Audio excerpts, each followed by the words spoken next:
Stand up comedy అంటే ఏంటి మీ ఉద్దేశంలో చెప్పండి. స్టాండప్ కామెడీ అంటే ఒక దగ్గర నిల్చొని మైక్ పట్టుకొని ఏమనాలి, ఫలానా actor for example Mahesh Babu గారికి ఎక్స్ప్రెషన్ ఇవ్వడం రాదు అని ట్రోల్ చేస్తారు. అది కామెడీ, కింద ఉన్న వాళ్ళందరూ కూడా నవ్వుకుంటారు. ఇదా స్టాండప్ కామెడీ అంటే? యాక్టర్ ని ఒక స్థాయిని తక్కువ చేయడము, వాళ్ళ యొక్క పర్సనల్ గా వాళ్ళ మీదకి వెళ్ళడం, ఇవా స్టాండప్ కామెడీ. రీసెంట్ గా అనుదీప్ అని చెప్పి ఒక స్టాండప్ కమెడియన్ హైదరాబాద్ లో జరిగిన ఒక ఈవెంట్ లో ఒక 10-20 మంది కూడా ఉన్నారు. దాంట్లో పర్సనల్ గా అటు జూనియర్ ఎన్టీఆర్ మీద, బాలకృష్ణ గారి మీద, రామ్ చరణ్ గారి మీద, పవన్ కళ్యాణ్ మీద, నియార్ గారి మీద, ప్రతి ఒక్కరి మీద కూడా ఒక సాడిజం తో వాళ్ళ యొక్క వ్యక్తిగత జీవితాల మీద కామెంట్ చేసి ఒక కామెడీ అనేది జనరేట్ చేయడానికి ట్రై చేస్తాడు. దాంట్లో పవన్ కళ్యాణ్ గారి మీద చూసుకుంటే నిహారిక గారికి విడాకులు తీసుకున్న టైంలో ఎక్కడ సంతకం పెట్టాలి, లెఫ్ట్ సైడ్ రైట్ సైడ్ అని డౌట్ వచ్చినప్పుడు బాబాయ్ ఉన్నాడుగా, తనకు ఫోన్ చేసి అడుగుదాం, తను బాగా ఎక్స్పీరియన్స్ కదా అని చెప్పి ఇలాంటి జోకులు వేస్తాడు. అది జోక్. అది రామ్ చరణ్ గారి మీద. రామ్ చరణ్ గారు ఎంత ట్రై చేసినా కూడా, ఇన్ని బడ్జెట్ లో ట్రిపుల్ ఆర్ లాంటి పెద్ద పెద్ద పాన్ ఇండియా మూవీస్ తీసినా కూడా,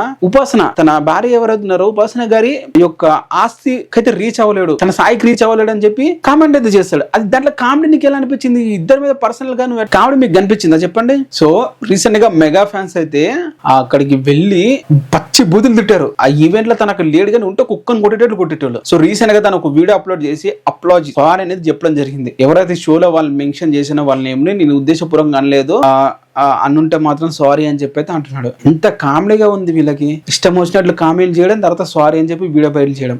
ఆ రోజు ఆ ఈవెంట్ లో కానీ తను ఉంటే పిచ్చగోలు కొట్టేవాళ్ళు మెగా ఫ్యాన్స్ అయితే. ఇలాంటి వాళ్ళని మనం ఏమనాలి మీరే చెప్పండి. ఇది స్టాండప్ కామెడీ అని కాదు, ఒక వ్యక్తిగత జీవితాల మీద కామెంట్ చేసుకొని నవ్వు జనరేట్ చేయడం ట్రై చేస్తున్నారు. అంటే వీళ్ళంటే వదిలేండి, అక్కడ కింద ఉన్న ఆడియన్స్ కి ఏం బుద్ధి లేదా? మన హీరోల మీద అంత పిచ్చి పిచ్చి కామెంట్ చేస్తుంటే మీకు నవ్వేలా వస్తుంది? మీరేమంటారు తన గురించి కింద కామెంట్ చేయండి. మెగా ఫ్యాన్ చేసిన దాంట్లో తప్పే లేదు. ఆ రోజు అక్కడికి పచ్చి బూతులు తిట్టారు, ఇట్లా బూతులు తిట్టవచ్చు అని చెప్పి వాళ్ళ మీద అంటున్నారు. వాళ్ళు చేసిన దాంట్లో తప్పేముంది? వాళ్ళ యొక్క హీరోల్ని కామెంట్ చేసి ఎందుకు కోరుకుంటారు చెప్పండి. సో మరి మీరేమంటారు దీని మీద కింద కామెంట్ చేయండి.